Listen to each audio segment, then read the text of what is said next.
Bismillahirrahmanirrahim.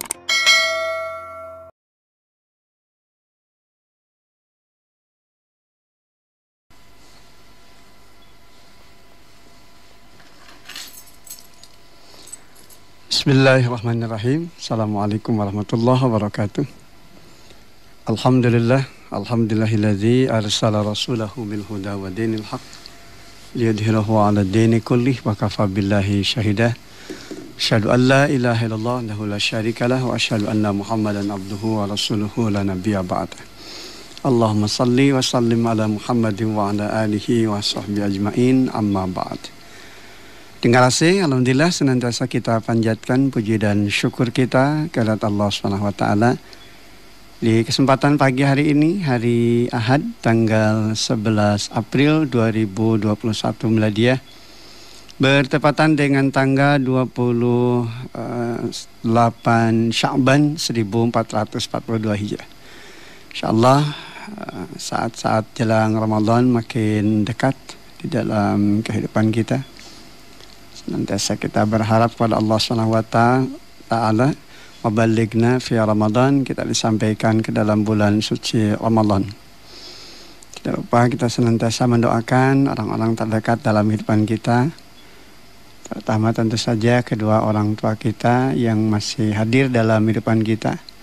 Salah satu di antara mereka, kita doakan semoga mereka senantiasa diberikan kesehatan, kelapangan hati, dan tentu saja senantiasa mendapatkan kebahagiaan, ketenangan, dan keberkahan di sisa-sisa usianya, sebagaimana kebahagiaan dan ketenangan yang tentu saja senantiasa mereka limpah curahkan untuk membahagiakan kita selaku anak-anaknya.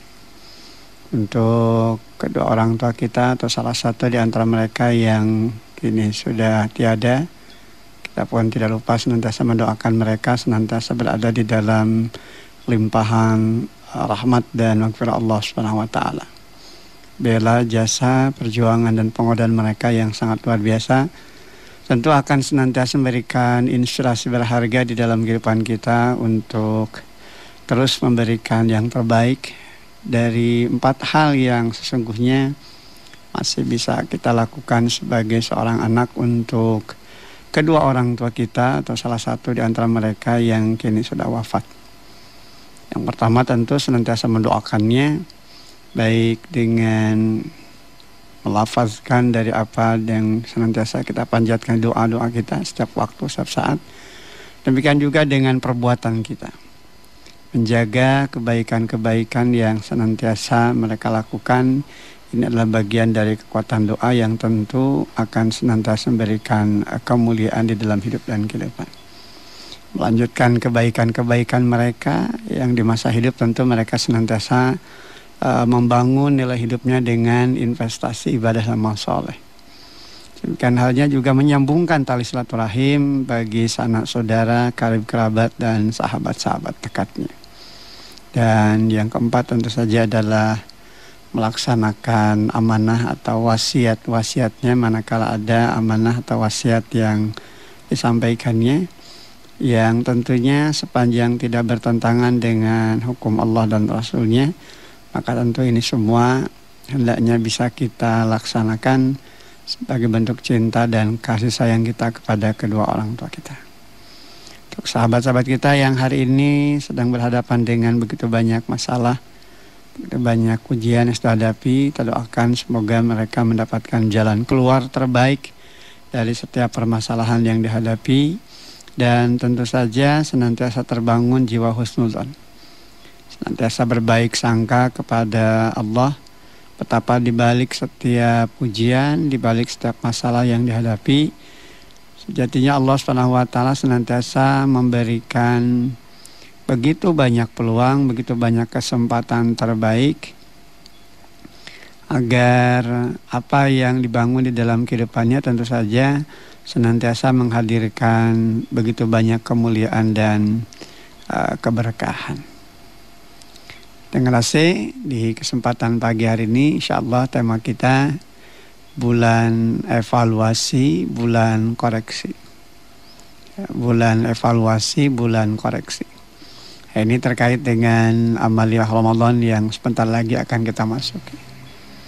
Tentu saja kalau kita kembali kepada garis perjalanan kehidupan, maka tentu setiap waktu, setiap saat sesungguhnya kita harus selalu melakukan evaluasi dan koreksi atas segala kekurangan kita, atas segala kelemahan-kelemahan kita, terlebih tentu di atas segala dosa-dosa yang pernah kita lakukan. Namun tentu saja di kesempatan Ramadan ini ada hal yang istimewa, di mana Allah SWT memberikan kesempatan kepada kita 1 bulan, di mana kita diharapkan bisa lebih mengoptimalkan peluang-peluang dan kesempatan-kesempatan yang hadir itu dengan melakukan evaluasi dan koreksi atas seluruh perjalanan kehidupan yang kita jalani selama ini. Banyak hal yang tentu saja akan memberikan kepada kita sebuah energi ya. Jadi bagaimana kekuatan itu akan muncul manakala kita senantiasa terus melakukan koreksi. Karena di balik sebuah koreksi itu nanti akan ada perbaikan-perbaikan. Untuk bisa mengoreksi tentu saja nanti juga ditindaklanjuti dengan mengevaluasi kembali. Setelah dikoreksi, dievaluasi, dan kemudian pada akhirnya diperbaiki. Dan peluang-peluang seperti ini sejatinya memang senantiasa Allah berikan kepada kita. Kita ingin mentadaburi ayat demi ayat yang Allah firmankan di dalam surah Az-Zumar ya. Surah yang ke-39.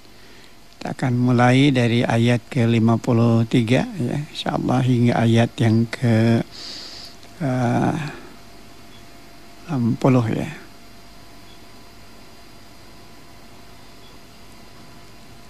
Di ayat yang ke-53 di surah Az-Zumar, Allah Subhanahu wa taala mengawali ayat ini dengan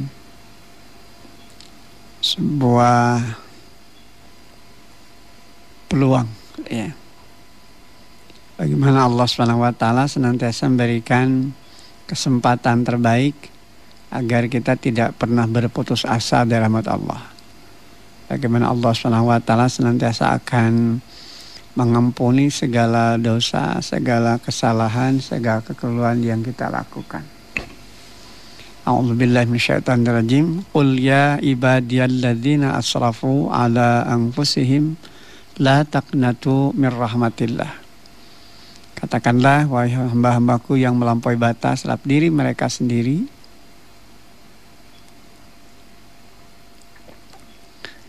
janganlah kamu berputus asa dari rahmat Allah. La taqnatu min rahmatillah. Innallaha yaghfirud dzunuba jami'a. Sesungguhnya Allah mengampuni dosa-dosa semuanya. Innahu huwal ghafur rahim. Sungguh dialah yang Maha Pengampun lagi Maha Penyayang. Allah seru setiap mereka-mereka yang pernah terjebak di dalam perilaku dosa dan kesalahan. Dan kita selaku manusia tentu saja menyadari kita pernah terjebak di dalam perbuatan dosa dan kesalahan. Allah panggil kita dengan kalimat Qul ya ibadiyalladzi, dengan sebutan ya ibadi, hamba, wahai hamba-hambaku. Kan? Bagaimana Allah SWT senantiasa memberikan peluang itu kepada kita agar kita tidak terus-menerus terjebak di dalam perilaku dosa dan kesalahan.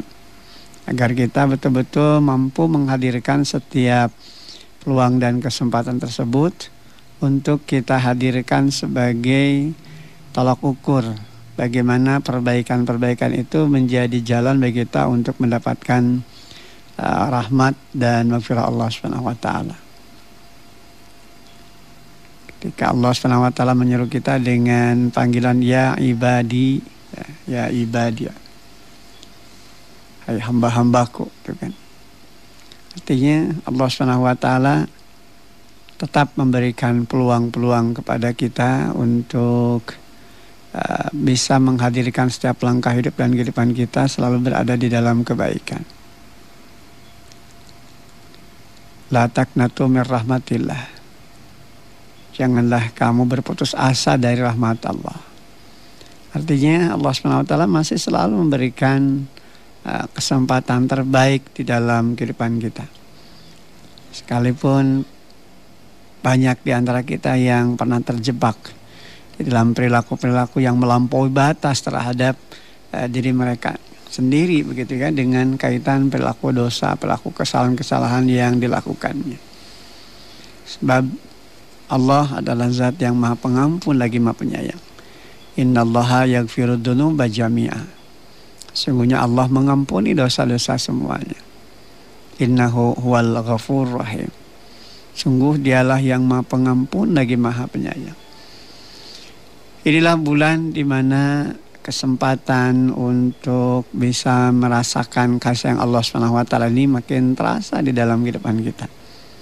Kalau kita mau mengoreksi, kalau kita mau mengevaluasi terkait dengan apa yang sudah kita lakukan selama ini, tentu saja makin tersadarkan dalam diri kita betapa banyak kesalahan-kesalahan yang sudah kita lakukan. Namun di balik setiap kesalahan, di balik setiap kekeliruan yang kita lakukan, ternyata Allah SWT masih memberikan kepada kita peluang untuk terus melakukan perbaikan. Sekalipun bertumpuk dosa dan kesalahan yang kita lakukan dalam kehidupan ini.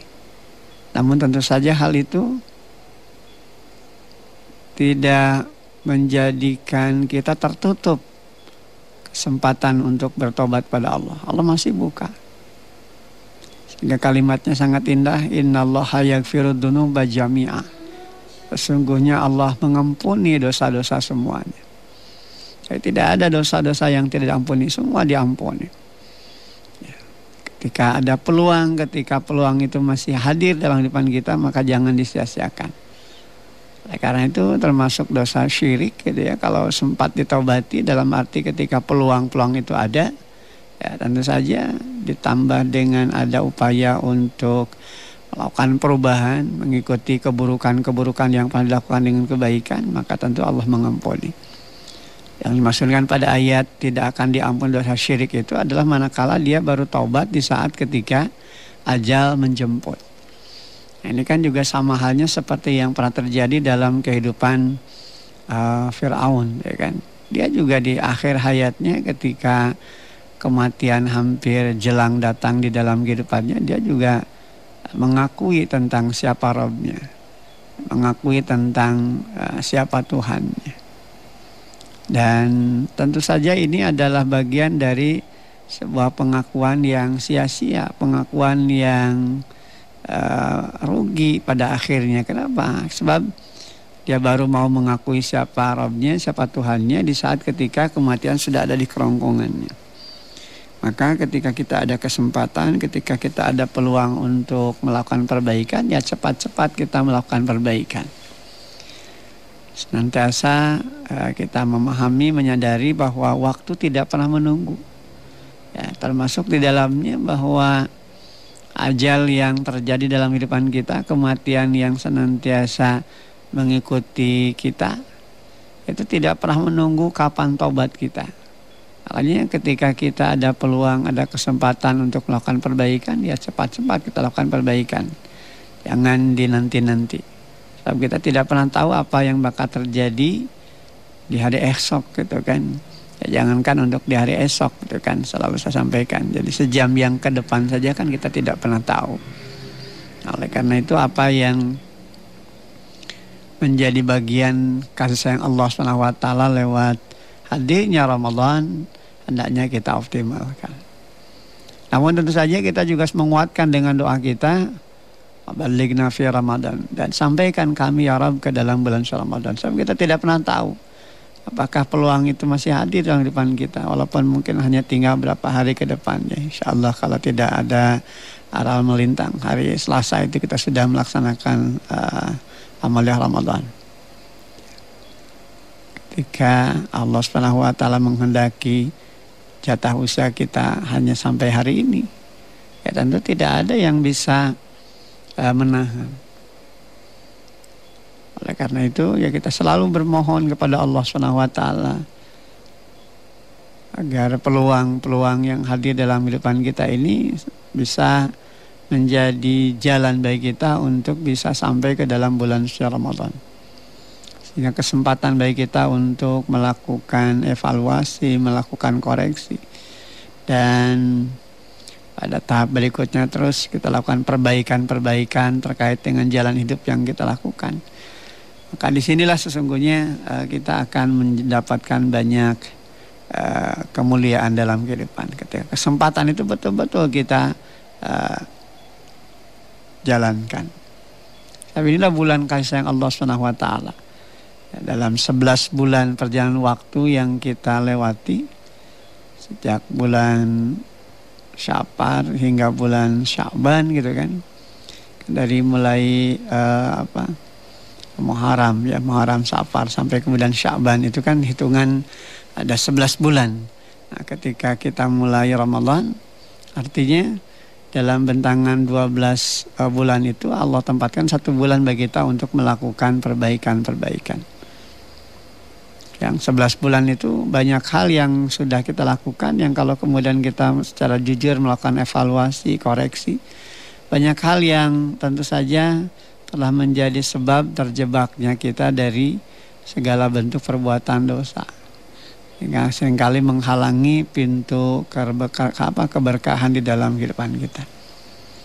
Karena itu ya ini peluang kesempatan bagi kita untuk merengkuh cinta dan kasih Allah SWT, merasakan kembali fitrah hidup di dalam ketaatan itu memang indah. Kan itu di samping kita merasakan bahwa Ramadan itu adalah bulan kasih Allah SWT, maka hal yang kedua yang juga senantiasa kita sadari bahwa Ramadan adalah kesempatan di mana kita bisa kembali merasakan nikmatnya berada di dalam aturan Allah.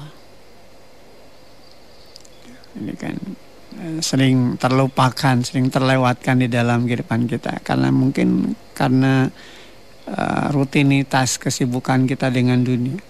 Sehingga seringkali terlupakan urusan-urusan yang terkait langsung dengan membenahi nurani kita, membenahi jiwa kita dengan balutan ketaatan kepada Allah SWT. Di kesempatan Ramadan kita diberikan pelatihan, diberikan bimbingan untuk kembali menyadari betapa indahnya, betapa nikmatnya hidup di dalam aturan Allah. Oleh karena itu panduan Al-Quran dan Sunnah Rasulnya memberikan kepada kita terkait dengan langkah-langkah yang bisa memberikan kepada kita kenikmatan hidup, kemuliaan dan keberkahannya lewat agenda Ramadan yang kita jalankan.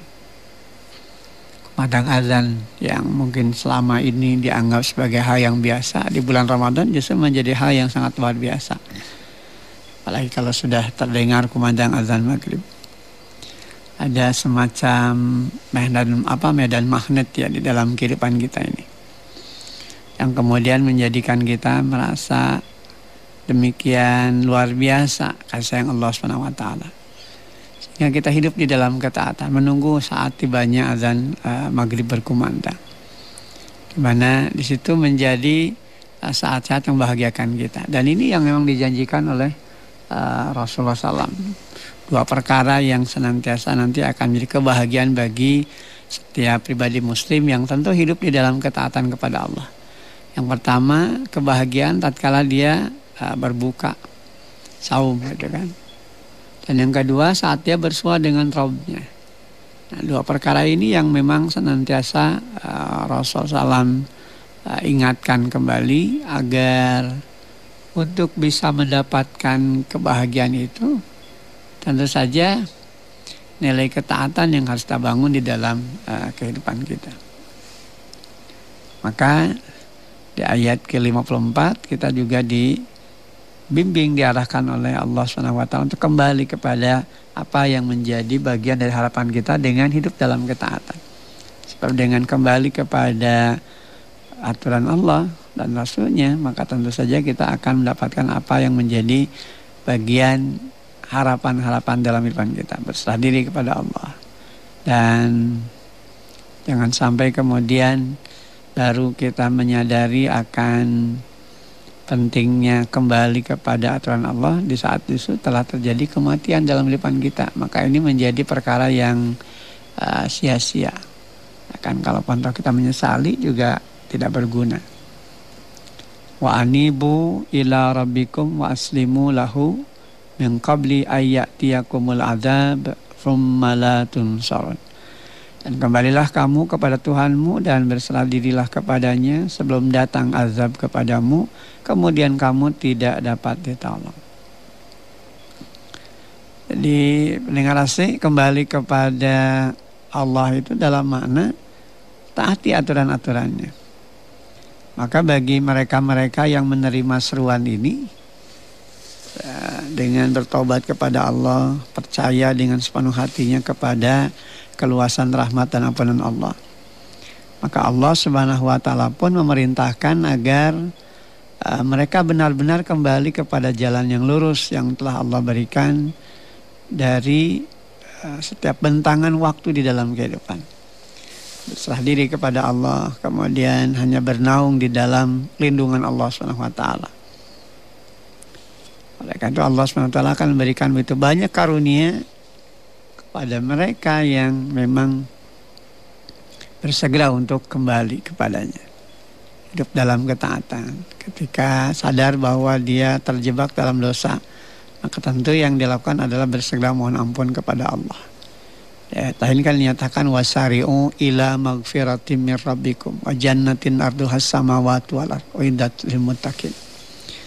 Dan bersegeralah kepada ampunan dari Tuhanmu dan kepada surga yang luasnya seluas langit dan bumi, yang diperuntukkan untuk orang-orang yang bertakwa. Jadi ada motivasi, semangat begitu untuk tidak melalaikan waktu, untuk tidak menunggu-nunggu. Karena kesempatan ini yang memang harus secepatnya dilakukan. Kalau memperbaiki diri ya jangan dinanti-nanti, harus cepatnya. Kenapa? Sebab kalau kemudian dia terus-menerus larut di dalam perbuatan dosa dan kesalahannya serta kemaksiatannya, nanti akan seperti halnya besi yang berkarat. Lama-lama tentu saja ini juga akan merusak, gitu kan, akan menghancurkan. Nah, demikian juga di dalam hidup dan kehidupan kita. Kalau kita membiarkan dosa-dosa kita ini kan ibarat karat yang nanti akan susah dibersihkan. Kenapa? Sebab sudah terjebak di dalam perilaku-perilaku di mana dia nanti tidak lagi merasa tersentuh dengan aturan-aturan Allah. Malah ketika datang perintah Allah, datang aturan-aturan yang akan mengantarkannya kepada kebahagiaan, justru malah ditolak,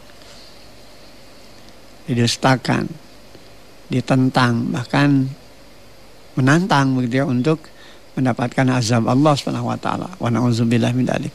Nah, ini semua tidak akan mungkin terjadi begitu kalau kita senantiasa kembali hidup di dalam ketaatan.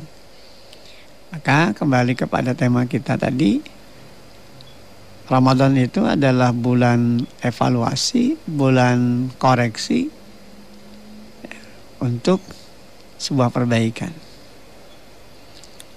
Jangan sampai kemudian kita baru meminta pertolongan kepada Allah di saat kemudian Allah tidak memberikan pertolongan. Di saat ketika sudah tidak lagi ada peluang dan kesempatan bagi kita untuk menyatakan bertobat, karena pintu taubat sudah tertutup. Mengikuti apa yang telah Allah turunkan dari Al-Quran. Karena di dalamnya tentu saja ada petunjuk, ya, memberikan penjelasan-penjelasan. Yang dengan penjelasan-penjelasan tersebut tentu nanti kita akan memiliki daya pembeda gitu ya, yang membedakan antara mereka-mereka yang taat dengan mereka yang tidak taat. Ini yang disebut dengan furqan, gitu kan, batas pemisah antara perkara hak dan perkara batil. Ramadan adalah peluang dan kesempatan yang bisa kita bangun secara lebih optimal, gitu kan. untuk mencapai tujuan-tujuan tersebut. Wattabi'u ahsana ma unzila ilaikum mir rabbikum min qabli ayyatiyakumul azab baghtatan wa antum la tash'urun. Dan ikutilah sebaik-baik apa yang telah diturunkan kepadamu, yakni Al-Quran dari Tuhanmu, sebelum datang azab kepadamu secara mendadak sedang kamu tidak menyadari. Ikuti aturan Allah dalam Al-Quran. Sebab Al-Quran ini adalah petunjuk hidup. Kalau orang sudah mengikuti petunjuk, pasti dia tidak akan salah arah dan langkah. Kalau dia sudah menjadikan Al-Quran sebagai petunjuk hidupnya, ya ibarat petanya di dalam kehidupan. Peta ini kan menunjukkan arah. Kalau dia kemudian memiliki peta, tapi kemudian dia tidak menggunakan peta tersebut, ya pasti dia akan tersesat jalan, gitu kan. Kalau dia berada di hutan, kalau dia berada pada tempat-tempat di mana dia membutuhkan arah. Dan di saat ketika arah itu dimiliki dan kemudian diberikan, namun tidak digunakan, ya tentu ini hanya akan jadi awal kehinaan dan kebinasaan. Nah, oleh karena itu pendengar AC, hadirnya bulan Ramadan adalah bagian dari peluang di mana Allah SWT masih memberikan jatah kepada kita untuk bisa menambah perbekalan kehidupan kita dengan investasi ibadah dan amal soleh.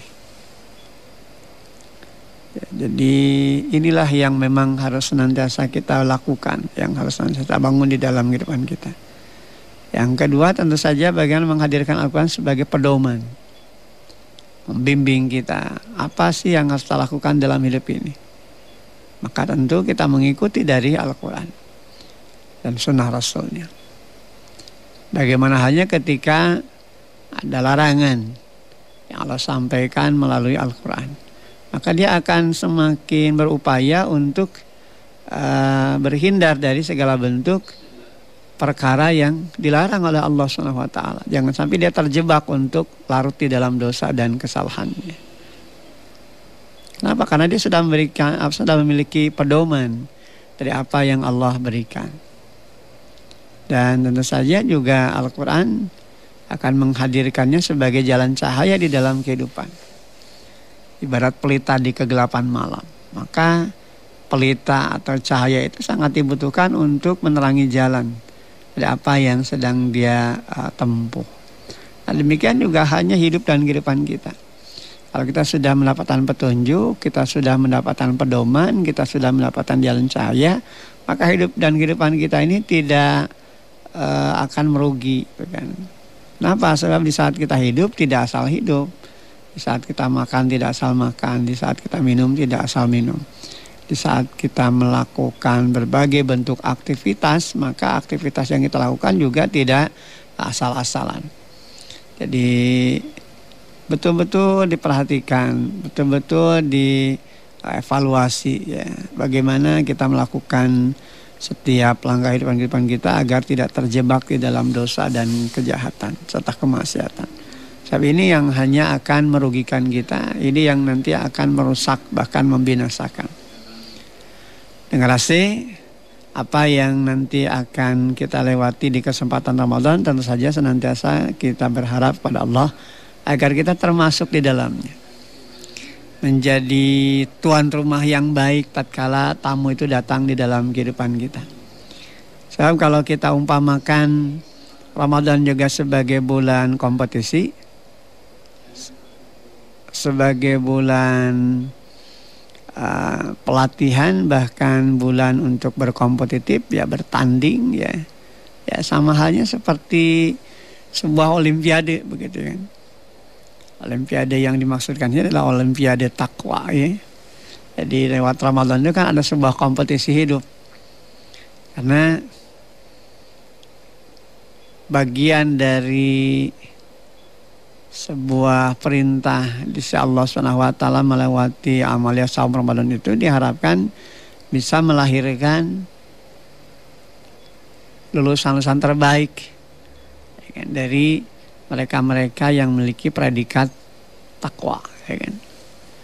Kalau dalam sebuah olimpiade, dalam sebuah kompetisi, ya tentu peserta itu akan bersaing untuk bisa mendapatkan medali. Oleh karena itu dalam sebuah kompetisi, dalam sebuah pertandingan, dalam sebuah olimpiade tersebut, perjuangan itu nanti akan membawa mereka-mereka yang jadi pesertanya itu untuk mendapatkan apa yang mereka perjuangkan. Artinya sejalan dengan apa yang sudah mereka usahakan. Kalau usahanya sungguh-sungguh, dari sebuah kompetisi itu dia kemudian berjuang dengan maksimal, ya pasti dia mendapatkan medali emas. Tapi ada juga yang hanya mendapatkan medali perak, hanya mendapatkan medali perunggu. Bahkan juga yang tidak mendapatkan apapun. Ini tergantung kembali kepada apa yang diperjuangkan. Nah, demikian juga hanya dengan amalia saum di bulan Ramadan. Tergantung kepada apa yang kita perjuangkan. Ya. Nah, dalam sebuah kompetisi, dalam sebuah olimpiade, dalam sebuah pertandingan itu tidak hanya peserta, tidak hanya pemain gitu ya yang berjuang untuk bisa mendapatkan raihan medali, baik emas, perak maupun perunggu. Dalam sebuah kompetisi itu kan ada juga penggembira. Biasanya kalau penggembira ini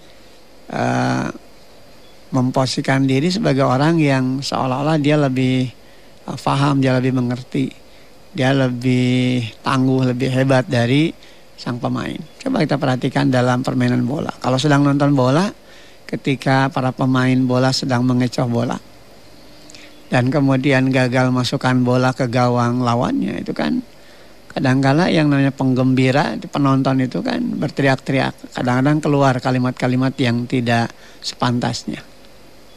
Dalam kaitan amalia Ramadan juga nanti juga kita akan menemukan hal seperti itu. Ya, ada mereka-mereka yang saum dengan berbagai kualitas nantinya tentu.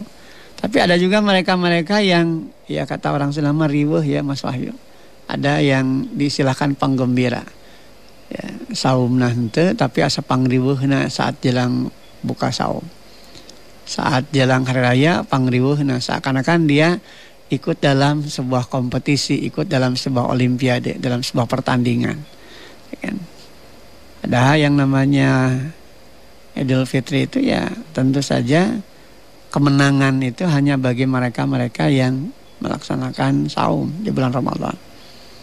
Bahkan bagi mereka yang saum pun tentu saja yang kualitasnya sesuai dengan apa yang diharapkan oleh Allah dan Rasulnya. Makanya Rasulullah mengingatkan dalam salah satu keterangannya, man shoma ramadhana imanan wahtisaban ghufira lahu ma taqaddama min dhanbi. Barang siapa yang saum di bulan Ramadan dengan dasar iman, ya, pijakannya iman. Kenapa ya? Sebab seruannya juga keimanan. Ya ayyuhalladzina amanu. Karena bagi mereka-mereka yang tidak beriman, ketika mereka tidak terpanggil dan tidak merasa terpanggil, ya begitulah begitu. Artinya dia nanti hanya akan merugi. Apa? Karena dia memang tidak merasa terpanggil dan tidak merasa dipanggil. Makanya bersyukurlah kepada Allah manakala datang perintah Allah dengan seruan ya ayyuhalladzina amanu, dia kemudian segera merespon. Karena setiap respon yang dilakukan oleh setiap hamba atas perintah Allah tentu saja ini akan membawanya kepada kemuliaan hidup. Berbeda dengan mereka yang tidak beriman. Nah, di samping keimanan kata Rasulullah SAW juga wahtisaban dan perhitungan. Ya kan, artinya dengan ilmu, ya kan. Kapan saat dia memulai saum, kapan saat ketika dia iftar, berbuka, ya kan. Demikian juga bagaimana dia menjaga saum. Dalam saum itu kan bukan hanya sekedar menahan lapar dan dahaga, tapi juga saum segala-galanya. Saum kesadaran pikiran dari pikiran-pikiran yang kotor. Saum dari tangannya agar tangannya tidak memegang satu yang bukan haknya atau melakukan perkara-perkara yang lewat tangannya menjadi jalan dosa. Saum kakinya agar kakinya juga betul-betul menjadi jalan bagi kemuliaan. Yang sampai dengan kakinya dia melangkah ke tempat-tempat yang kemudian menimbulkan kemudaratan, menimbulkan dosa dan kejahatan serta kemaksiatan. Jadi ini kan luar biasa. Saum itu kan tidak hanya mengajarkan kepada kita bagaimana kita menahan lapar dan dahaga. Dari mulai terbit fajar hingga terbenam matahari. Tapi juga menjaga seluruh anggota tubuhnya. Ya, baik secara fisik maupun psikis. Kan. Jadi kalau dia ini saum maka berarti dia juga menjaga pandangannya. Menjaga hatinya. Ya, dia berusaha untuk berjuang pada nilai-nilai kejujuran. Makanya Rasulullah SAW juga mengisyaratkan barang siapa yang saum namun kemudian dia tidak meninggalkan kebohongannya, tidak meninggalkan dustanya, maka tentu saja saumnya itu tidak berguna bagi dirinya. Ini saum dari dusta gitu kan. Ya coba kita perhatikan sekarang fenomena kehidupan kita kan sini dilalap gitu ya. Seakan-akan tidak lagi ada perasaan berdosa. Pada tataran rasa malu saja sudah hilang, apalagi perasaan berdosa. Jadi setiap level, setiap tingkatan gitu ya. Ini kan juga lewat agenda Ramadan kita diingatkan kembali untuk bisa melakukan evaluasi, melakukan koreksi. Apa yang saya lakukan dengan tangan kita? Ya tentu saja juga tangan kita harus saum. Saum dari perkara-perkara yang bisa menjadi sebab hilangnya nilai saum itu sendiri. Kalau secara fisik mungkin makan dan minum itu membatalkan. Nah, tapi ada perkara-perkara yang secara secara langsung ketika kita lakukan tidak membatalkan saum kita, tapi akan mengurangi nilai, gitu kan. Ya kan? Katakanlah ketika seorang itu berbohong. Berbohong itu kan tidak membatalkan saum, ya, tapi tentu akan mengurangi nilai. Tapi kalau sudah berkurang nilai lama-lama ya tidak berguna apa yang kita lakukan dari saum kita. Kalau kita punya angka 10 diambil satu-satu maka tentu saja nanti akan hilang gitu kan. Akhirnya 0 gitu ya. Jadi tidak bernilai apa yang kita lakukan. Oleh itu pendengar AC, mari kita hiasi apa yang nanti akan kita bangun di kesempatan Ramadan yang insyaallah tidak lama lagi kita akan masuki sebagai bulan untuk terus melakukan koreksi dan evaluasi, kita optimalkan itu ya. Walaupun memang kita kembali ya kepada apa yang disampaikan Allah dan Rasulnya bahwa untuk mengevaluasi, untuk mengoreksi itu tidak menunggu waktu begitu ya. Tapi memang di dalam kesempatan Ramadan sesungguhnya optimalisasi bagi kita untuk evaluasi, untuk koreksi dan melakukan perbaikan itu diharapkan bisa lebih konsentrasi lagi ritmenya gitu kan. 1 bulan ini ada peluang dan kesempatan bagi kita untuk mengevaluasi dan mengoreksi. Nah, mudah-mudahan ini bisa kita jalankan dan mari kita sambut tibanya bulan Ramadan itu dengan kebahagiaan. Sebab ada juga ternyata orang yang datang Ramadan tidak merasa bahagia, mulai gelisah hati. Nah, ini ciri-ciri tanda-tanda bahwa dia tidak merasa terpanggil dengan seruan keimanan untuk menjalankan agenda saum Ramadan. Selalu berdoa kepada Allah, Allahumma sallimna Ramadan wa sallim Ramadan alana wa sallimhu minna mutakabbalan. Ya Allah, selamatkanlah untukku Ramadan dan selamatkan Ramadan untukku dan terimalah amal ibadahku. Terima kasih. Akhirnya saya akhiri karena waktunya sudah tidak memungkinkan lagi. InsyaAllah kita nanti bersua lagi di hari Selasa. InsyaAllah kita sudah masuk di agenda Ramadan kita. Mudah-mudahan agenda Ramadan kita betul-betul menjadi agenda yang berkualitas untuk makin mantapkan gairah ibadah kita kepada Allah dengan investasi ibadah dan karya amal soleh. Terima kasih atas segala perhatian. Mohon maaf atas segala kurangan. Aku qouli hadza wa astaghfirullah li wa lakum. Walhamdulillahil alamin. Assalamualaikum warahmatullahi wabarakatuh.